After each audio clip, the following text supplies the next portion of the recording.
going to start off today with a quote from Theodore Roosevelt's speech, Citizenship to a Republic, that he gave in Paris, France on April 23rd, 1910. It is not the critic who counts, not the man who points out how the strong man stumbles, or where the doer of deeds could have done them better.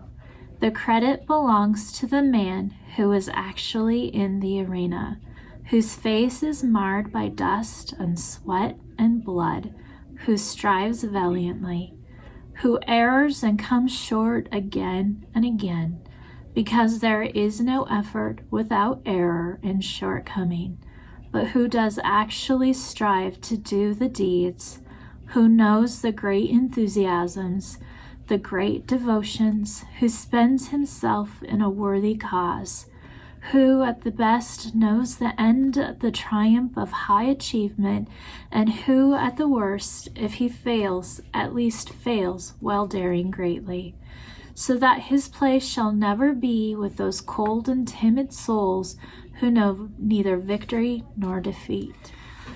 We've talked about your journey and your journey to where you are right now. Some of you have even mapped out your journey of the circumstances and the events that have led you to where you are right now. And I want to recognize that that journey means that you're also in an arena. You're in the early childhood professional arena where it's hard. It can be hard, it can be rewarding. And we recognize that how you strive valiantly, and there are times that you feel like you're marred with dust, sweat, and even blood. That's part of your journey.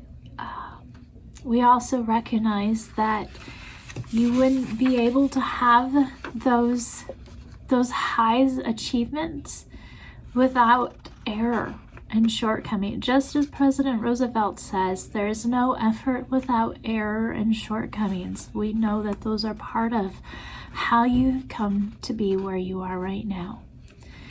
Now, something that comes with that is it's hard to talk about those failures.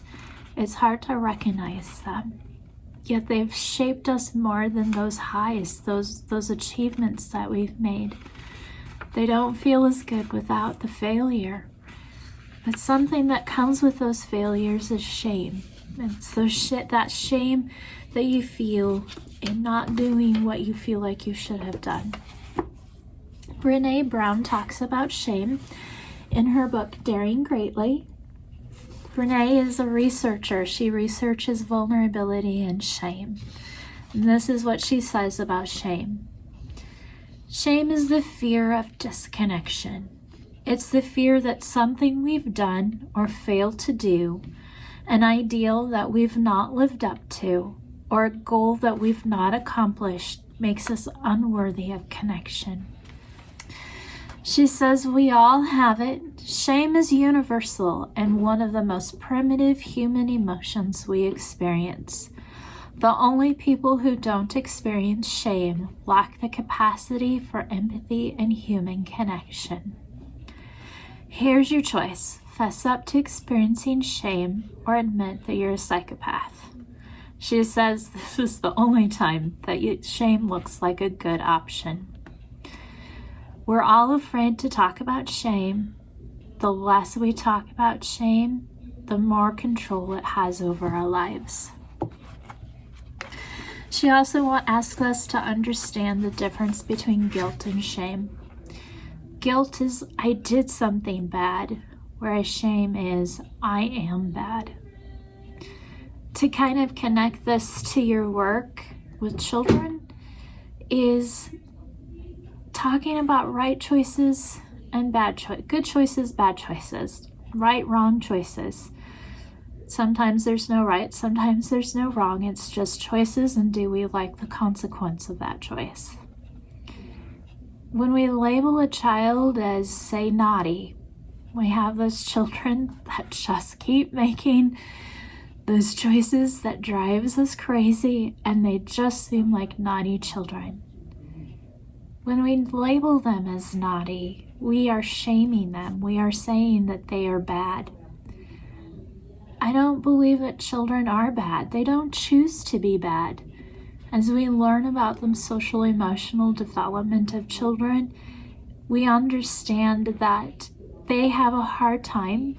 It's adults too. It's called flipping your lid. When you're in your emotional state, you can't think with the logic and reasoning because you are in your emotional. You're in your emotions and you tend to act out of those emotions. Does that mean that you are bad? No. It was the choices you made. Is it our job as early childhood professionals to teach children how to control their emotions and then act positively out of those emotions? Yeah, we can do that. That can happen. But labeling a child as bad is shaming them. And I'd like to step away from shaming children and thinking of ourselves and the adults that we work with as well. To shame them is to say that they are bad. And that's also believing that they can't or are not operating out of the best that they can in that moment. And we all know that life is hard. And sometimes our best is not the best that we could give at other times, just because of the circumstances, our feelings, and the situation that we're in. I want to believe that we're doing the best we can with what we have right now in this moment.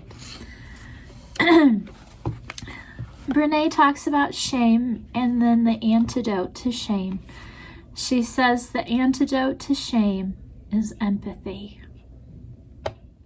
Empathy. She has more to say about empathy and how to get past shame and recognize shame in her book, Daring Greatly. If you would like to read more about that, she says more, and it's very helpful and informative. We know that you're in the arena. We know that you're on your journey. We want to remind you that there is no shame in failure. There's no shame in coming up short again and again.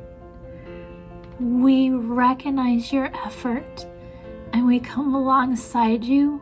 We want to be in that arena with you. So because there is no effort without error and shortcoming,